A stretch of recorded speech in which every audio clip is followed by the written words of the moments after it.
Glory to God, dalay ng Diyos, igsoon sa walay katapusan. Praise God, maayo kaayo ang Ginoo sa ato ang kinabuhi. Praise God, ning oras igsoon atong iskutan usab ang pulong sa atong buhi ng Dios. Hallelujah, napakanindot ang pagtuon sa pulong sa Ginoo.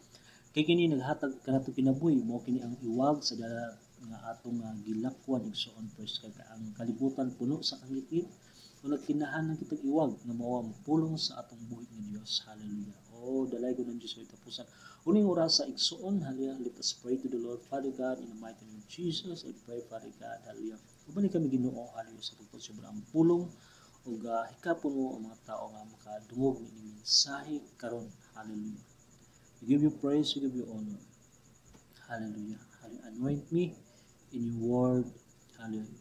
Karong adlaw. In Jesus name, amen and amen. So igsoon dalaygo ng Dios ang atong tuwa igsoon about hallelujah unsaon pagbuntog ug pagsukol sa tentasyon. Unsaon ato pagbuntog, pagsukol sa tentasyon.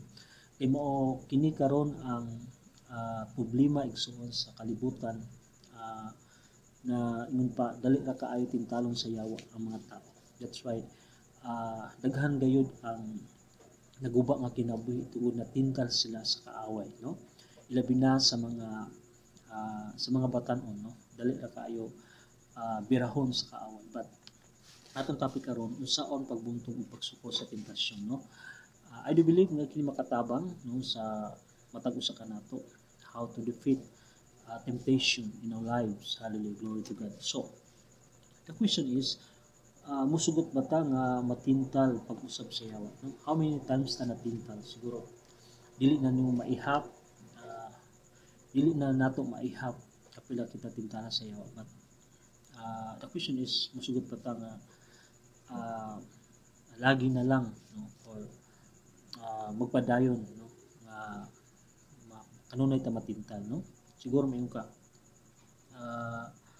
dili na ko musugot, no? Siguro mayon ka dili na ko musugot tungod kay wala pud ta kabalo. Wala pud ta kabalo kano sa akwaon sa Ginoo atong kinabuhi, wala ta kabalo sa balik ang atong Ginoo.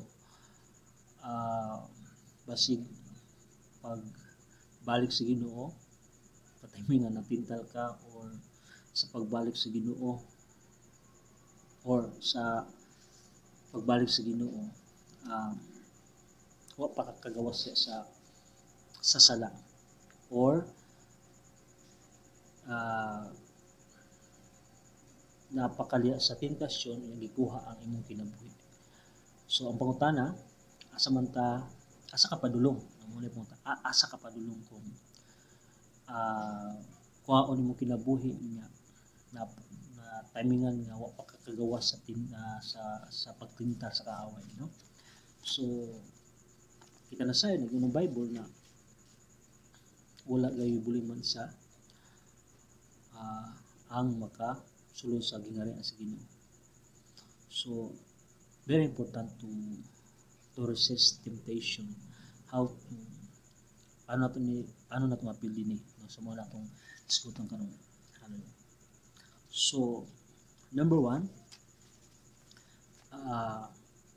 to defeat temptation is ana agad igsoon ang fasting, no?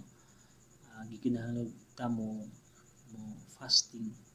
So ang fasting pwede 1 meal, 2 meals or isa ka adlaw, duha ka adlaw, tulo ka adlaw.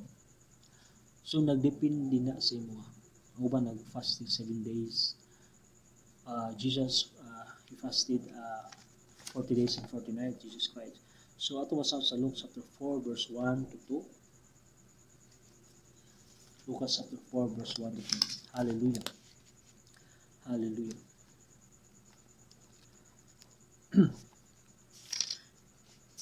Ayun, son, praise God. Lucas chapter 4 verse 1 to 2. Si Jesus nga puno sa Espiritu Santo mibiya sa Jordan, unya gidala siya sa Espiritu Santo ngadto sa kamingawan sulod sa 40 ka adlaw. Ug didto gitintal siya sa yawa. Ining panahon na wala makaon si Jesus busa pagkatapos ining panahon na wala makaon si Jesus busa pagkatapos niini gigutom siya, no? So wala mo tao sabihin fasting siya. So nag-fasting siya 40 days and 49 nights. Ug gitintal siya sa yawa. Then ang nahitabo wala na tintal si Jesus. So kung imong una-unaon, ngano nag-fasting man si Jesus? Ito nakabalo siya nga tintalon gyud siya sa yawa. O kailangan adunay siya weapon, adunay siya panglaban. So nakabalo si Jesus nga fasting is one of his weapon para masuklan niya ang kaaway, masuklan niya ang yawa, no? So Jesus fasted 40 days and 40 nights. So dugay-dugay gud igsoon ang iyang fasting, no? So as a Christian, gikinahanglan nato ni buhaton, no? Because mao kini ang usa ka pamaagi nga ato ang malabanan ang temptation. We must fast. Naara sa bigsoon, gusto kag 3 days, no? Something nga naagi nindot nga mahitabo when we fast, no? Kung imong interviewon katong mga tao nag-fasting, dagan sila mga nindot kay nga masulti about fasting, no? Fasting usa ka weapon aron masuklan nato ang temptation, no? Don't forget. So praise God, hallelujah. Ikaduha, nga aron mapila natin temptation, ayaw tumani ang tingwa sa lawas ng kaibog, no? So ayaw tumani ang tingwa sa lawas ng kaibog. So mao ni igsoon, nasalita nga ang atong lawas ng kaibog usa kini ka dako kayo nga problema o dako kayo nga usa ni isa ka big enemy, no? That's why ingon nga ang atong kaaway mismo ang atong kaugalingon. Kay tungod na kitay lawas o ang lawas maibog, no? Adunay gitawag nga lawas ng kaibog. Maibog atong mata, no? Adunay gusto ang atong lawas na supak sa kabubuton sa atong buhi nga Dios. So dili na tumanan. So kalisuda na pastor ay lisod kaayo. Tinuod lisod, but ato ning buhaton because para masuklan nato ang temptation. So atong basahon igsoon sa Galatians chapter 6 verse 1, no? Galatians chapter 5 verse 16. Galatians chapter 5 verse 16. Hallelujah. Oh Jesus. Galatians chapter 5 verse 16. Balay ko na Ginoo, sorry po sa nindot kayo so magtuon ta sa pulong sa atong bituin ng Dios because mo kiniigso ng pagkaon sa ato espiritu, the word of God. Hallelujah. So Galatians chapter 5 verse 16 ngayon, kini ang akong isulti kanyo pare ang Espiritu Santo sa inyong kinabuhi og ayaw tumani ang mga tingwa sa lawas ng kaibog. So dili natin tumanon ang tingwa sa lawas ng kaibog. Nga nag-isulti ni Apostle Paul sa ako nang ginaingon, wala gikaymutan sa Ginoo ang tingwa sa lawas ng kaibog. Kaya tingwa sa lawas ng kaibog mao man ang pagpakasala, no? So usay number 1 nga example sa lawas ng kaibog, kining nakigilawas ka nga dili pa ka minyo, no? So ikaduha kini mga bisyo, no? Inom, sigarilyo, ganyan, no? So wala lawas kana usa ka buhat kana sa lawas ng kaibog. Ikatulo kining pagka sinahon, no? Kanang sinahon ta ba kanang usay gusto sa uban, iyo pong gusto, no? no, ug masuko pa ka, no, sa ila kung aduna sila mga butang nga ikaw wala, masuko ka, no. Wala mga taong masinahon sila para igsoon, wala siya mga naibog ka sa gamit sa uban.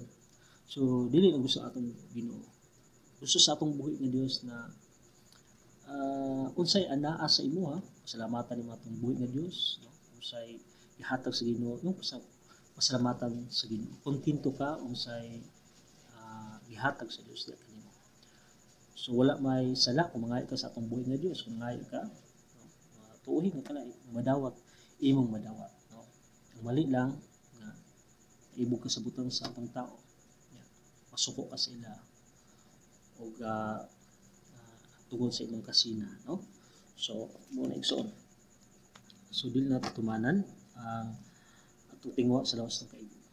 Kay ikatulo, hallelujah, pag masinugtanon sa Dios, no? Muna igsoon, hallelujah, usa ka pamaagi, hallelujah, nga ma-defeat nato ang temptation, kailang masinugtanon ta sa Ginoo. Dili ta mo rason, dili ta mo supak, no, bisag daghang kag rason diya sa Ginoo, dili na dawaton sa atong buhi nga Dios. Ang gusto sa Ginoo mutuman lang ka siya, kay wala sa isugo nga makadaot kanimo, no. Mutuman lang gyud ta, kay diha sa ato pagsupak, diha gyud ta igsuon matintal, diha gyud ta mabitis yawa, diha gyud ta weak, diha kita maging weak. But if we do the will of God, magbisinugtanon ta, God give us strength to defeat the temptation. Atong masuklan nato ang temptation, no. Hallelujah. Praise God. So atong basahin igsoon, praise God, ni sa James chapter 4 verse 7.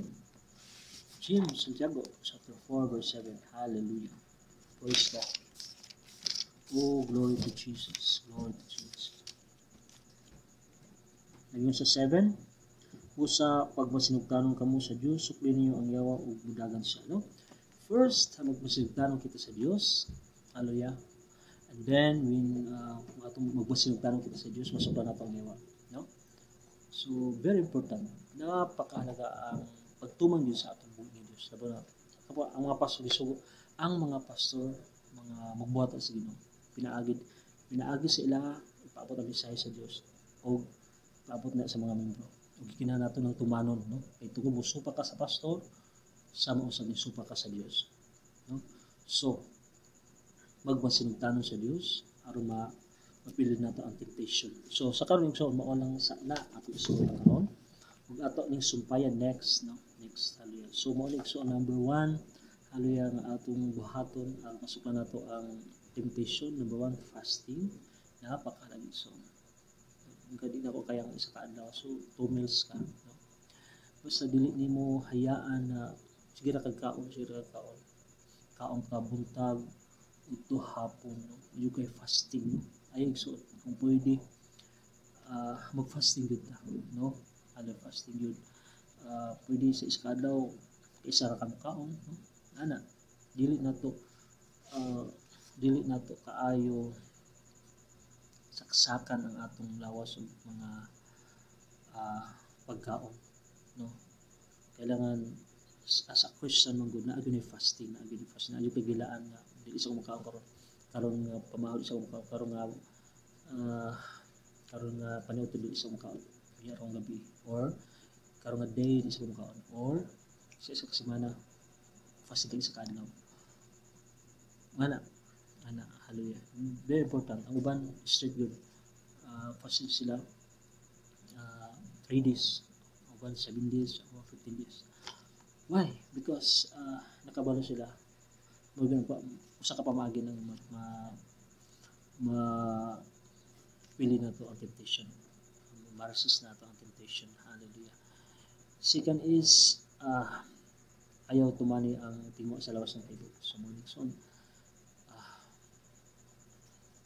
tingwa ang lawas ng yun na to tumanan. Lord help us na dili na to tumanan, no. Okay, number 1 ang akong gigon ganina lawas ng kaibog, usa ni mga lawas gusto ng bisyo, no? So biyaan natong bisyo ang atong atong himuon is enjoy nato ang atong kinabuhi sa presensya sa Ginoo, in His presence. Atong enjoy ang atong kinabuhi sa presensya sa atong buhi nga Dios, dili sa bisyo, dili sa kaibog, no? Hallelujah. Next is pagmasinugtanon sa Dios. James chapter 4 verse 7. Pagmasinugtanon sa Dios. Sa muna igsoon, hallelujah. Magmasinugtanon kita sa Ginoo tungod ana sa atong pagpasinugtanon sa Dios. Tabangan ta sa Ginoo. You know, di nato kaya ang temptation without God. How can you stand in temptation without help from the Lord, no? So kinahanglan ang tabang nato sa atong buhi nga Dios. Hallelujah. Let us pray. Father God, I pray in the mighty name of Jesus. Bless us this day, Lord. I pray, Father God, hallelujah. Lord, tabangin kami Ginoong Isus, nga among masuklan ang temptation mapili na mong Ginoo. Hallelujah. Pangayo, Lord, hallelujah. Ang kusog nga gikan kanimo Ginoo. Help us, Lord, to fast. Help us, Lord, nga dili na mo masunod ang lawas ng kaibog. Help us, Lord, to kanunay mabasinugtanon niya kanimo Ginoo. Oh, hallelujah. I pray in the mighty name of Jesus. I pray in the mighty name of Jesus. I pray in the mighty name of Jesus. Ang balang kaamot may magkahikaw sa mga tao na kadumog. Hallelujah. Sa kinungang mensahe. Dalagong ka Diyos ulit. In Jesus' name I pray. Amen. So on, hallelujah. Ako, if you have